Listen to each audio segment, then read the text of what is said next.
Je suis absolument persuadé qu'il ne faut pas créer de la différence, il faut créer de l'évidence. Antoine Grimbach, architecte et urbaniste depuis plus de 40 ans, est un fervent défenseur des questions de la ville. En 1992, il reçoit le Grand Prix de l'urbanisme. Ses réalisations architecturales sont très diversifiées. L'aménagement du tramway à Paris, la station Météore de la bibliothèque François Mitterrand, le Sequoia Lodge du parc Euro Disney. Il est l'un des 10 architectes retenus pour le projet du Grand Paris. Sa proposition considérait l'axe Paris, Rouen, Le Havre comme la future mégapole du XXIe siècle. Depuis 1998, il travaille sur cette parcelle de 20 hectares située aux abords du périphérique à Aubervilliers. Son projet, édifier non pas un énième centre commercial, mais un quartier commercial. Ce nouveau quartier, mêlant commerce, bureaux, culture et loisirs, a été inauguré en avril 2011. Pour fabriquer ce grand ensemble de 200 000 m², si vous voulez, il a fallu vraiment travailler tous ensemble. Et la réussite, c'est que tout le monde a très bien travaillé tous ensemble. Ce qui est exceptionnel, il n'y a pas eu de conflit avec le maître d'ouvrage, de conflit avec l'entreprise et avec les bureaux d'études. On a tous travaillé depuis le début ensemble. C'est une première un peu de ce mode de travail qui est de ne pas rentrer dans le processus classique des appels d'offres qui finalement font qu'un architecte est dessaisi d'un travail vraiment avec l'entreprise dès les premières lignes de crayon sur le papier. Le projet initial a été déposé en 2001 et plusieurs fois modifié. Donc le premier projet, il y avait un gros supermarché qui était au bord du canal avec interdiction de s'ouvrir sur le canal. Et comme Bertrand Delanoë a dit, ma politique c'est au fait de donner une dimension importante aux relations entre Paris et la banlieue, eh bien on a pu ouvrir les fenêtres vers le canal. Donc ça a changé totalement la conception. Mais la conception pour moi était la même dès le début, on fait un quartier commercial. Alors comment est-ce que je procède? Ça, je procède toujours de la même façon. Je commence par prendre des quartiers et de les mettre sur le terrain. Et là, par exemple, on a pris la place Saint-Michel à Paris. Le terrain que nous avons, il va depuis la rue Saint-Jacques jusqu'au-delà de la rue des Grands Augustins, c'est-à-dire presque au Pont-Neuf. Et donc la place Saint-Michel, elle est toute petite à l'intérieur du quartier. Donc ça donne une autre échelle. On a mis la place Saint-Marc à Venise. Et bien, ça tient totalement sur ce terrain. Et avec l'idée de la grande place et tout. Donc j'ai dit, je vais faire une grande place et puis je vais mettre un bâtiment au milieu. Donc c'est ce qu'il y a, c'est-à-dire que le bâtiment qui est au centre, c'est la place Saint-Marc. Il est la dimension de la place Saint-Marc.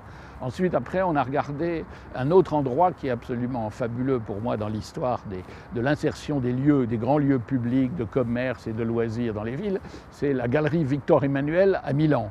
Et la galerie Victor-Emmanuel, qui est une merveille de grands passages couverts en plein centre d'une ville, ça fait le quart du terrain du quartier commercial. Donc j'ai commencé à me dire, c'est grand, c'est très grand.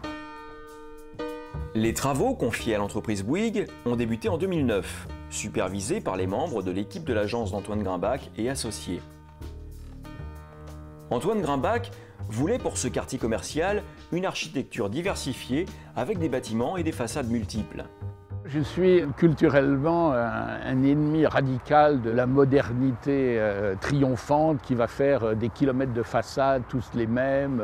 Mon travail, c'est marqué de cette influence qui a travaillé dans l'histoire de l'art, qui est le collage. C'est-à-dire, mon travail, c'est d'articuler beaucoup d'éléments par rapport au contexte, c'est-à-dire de partir du contexte et donc de répondre au contexte. Et donc là, c'est un grand collage d'architecture. Il y a 6 bâtiments qui sont tous différents. Il y a une grande serre qui est derrière nous, ensuite il y a des docks en briques, une grande boîte culturelle en métal rouge, des bureaux, une halle qui fait un hommage aux halles de Baltard, sauf qu'elle est blanche, et des grands entrepôts en tôle bleue tout à fait classiques. Donc il y a vraiment 6 architectures totalement différentes et c'est ça qui m'intéresse. C'est-à-dire que je pense qu'aujourd'hui, fabriquer des grands équipements comme ça, il faut se mettre dans l'idée qu'on raconte une histoire. Je me souviens du coin de travail que m'avait installé ma mère, dans un angle de ma chambre. Toujours et partout, j'ai reproduit cet espace pour pouvoir dessiner et écrire. Un refuge où je peux faire mes exercices de gymnastique accrochés à mes crayons sur les barres parallèles de la mémoire. Je fais ce que j'appelle des fictions narratives. Donc j'ai dessiné l'histoire du lieu fictive à la Borges ou Calvino depuis l'Antiquité romaine jusqu'à aujourd'hui. Au Moyen-Âge, comment ça se passait, donc qu'est-ce qui se passait quand on a commencé à créer le canal Saint-Denis, tout ce qui a pu se passer, un quartier qui s'installe, des bâtiments qui sont démolis, des bâtiments qui sont reconstruits. Et donc j'ai laissé des morceaux de docks, parce que je disais il y avait des docks le long d'ici, il y avait des entrepôts de l'autre côté. On a fait un grand bâtiment moderne face à l'eau, parce que là c'était la modernité qui s'ouvre d'une grande serre. Et puis l'équipement culturel, eh bien, il y avait un jeu avec le parc de la Villette qui est à 5 minutes d'ici et où on va se promener. Et donc j'ai voulu faire un dialogue avec Tchoumi en disant, Tchoumi rêvait quand il a fait le parc de sortir de la Villette. Donc on a fait la grande boîte rouge, exactement la couleur du rouge de la Villette, comme un espèce de clin d'œil d'un bâtiment. Donc j'ai raconté l'histoire qu'il y avait un bâtiment, que Tchoumi n'était pas content, il trouvait que le bâtiment n'était pas bien, donc on n'en a jamais parlé, mais moi je l'ai redécouvert et je l'ai réinséré dans le projet. Voilà, donc toute une fiction narrative pour soutenir ma façon de créer, parce que moi j'ai besoin de me raconter des histoires quand je fais des projets.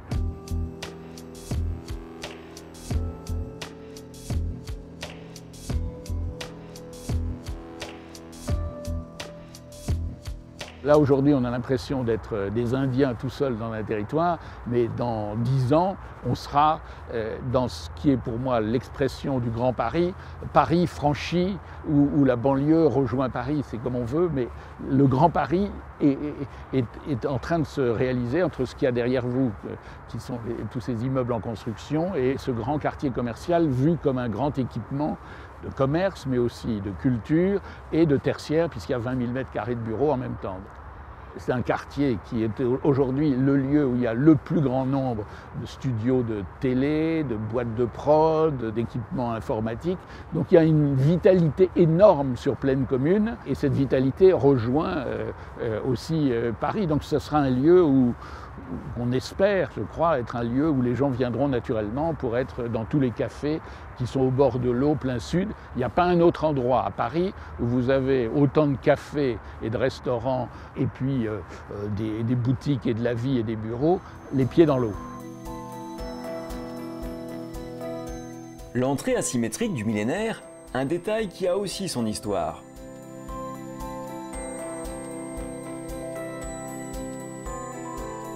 On avait fait une entrée qui était 2 angles, parce que j'aime beaucoup travailler sur les angles dans les bâtiments. C'est la tradition du Flatiron Building de New York, qui est un de mes bâtiments mondiaux préférés, qui est ce Flatiron, ce grand immeuble d'angle.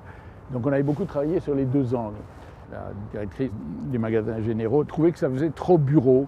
Alors elle m'a dit, est-ce que vous n'avez pas une autre idée? Alors moi je dessine toujours, j'ai beaucoup dessiné, et je continue de dessiner toujours des couples, mais qui sont des grandes statues, des grands objets.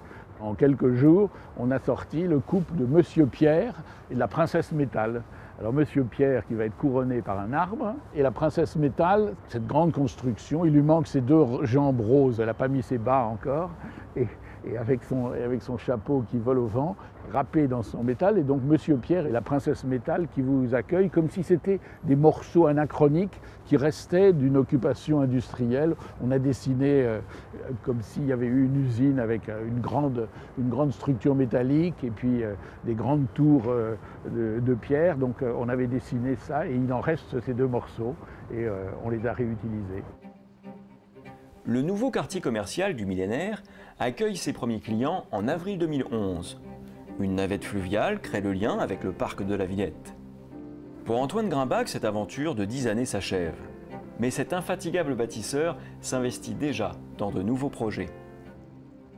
L'avenir, c'est d'autres projets, il n'y a pas de raison de s'arrêter, il faut continuer de faire sur d'autres thèmes. Bon, l'avenir, en ce moment je travaille beaucoup sur le Grand Paris. Comment est-ce qu'une ville doit s'accrocher sur un port, sur un fleuve, et c'est sûrement aussi une des choses qui me passionne en ce moment. Je travaille beaucoup autour de l'eau, puisque je travaille sur la Seine. Vous voyez, on est sur l'eau, je travaille sur la Seine entre la Défense et Mantes, et je travaille sur l'estuaire du Havre. Ça, c'est un de nos grands projets. J'espère pouvoir travailler sur un projet que j'ai commencé sur le centre de Paris, sur le campus, le plus beau campus urbain du monde, le quartier latin. Là, il y a une consultation qui est lancée. On a avec le quartier latin le plus beau campus urbain du monde. Et donc on doit travailler là-dessus, j'espère.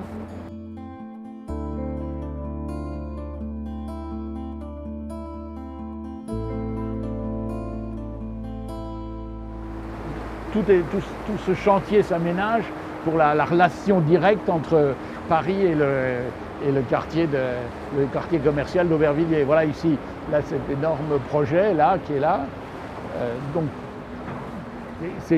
Là, on est à l'articulation entre Paris et la banlieue d'une façon incroyable. Regardez ça. C'est ça, moi, que je trouve formidable dans les villes, c'est qu'il y a une opportunité, on se dit, tiens, on peut faire quelque chose, et puis on y rajoute des choses, et on y rajoute des choses. Et là, il n'y avait pas d'équipement culturel. Tout d'un coup, il y en a un qui vient, alors que c'était parti pour être simplement un centre commercial. Voilà, il y a la ville, c'est ça.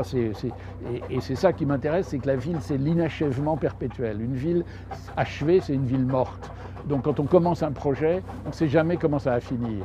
Et si on sait trop comment ça va finir, ça veut dire que ça peut finir, donc c'est pas bien. Donc pour moi, je crois à ce que Umberto appelle l'œuvre ouverte. On commence les choses. Moi, j'ai raconté que dans 40 ans, on allait démolir une partie de mon quartier commercial pour refaire une grande place centrale, parce qu'on aura envie d'une grande place centrale dans ce quartier. Donc voilà, pourquoi pas. Je crois que l'histoire de Paris, c'est l'histoire des transformations permanentes. Et c'est ça, la ville. La ville, c'est quelque chose de sédimentaire, c'est pas comme un objet de design.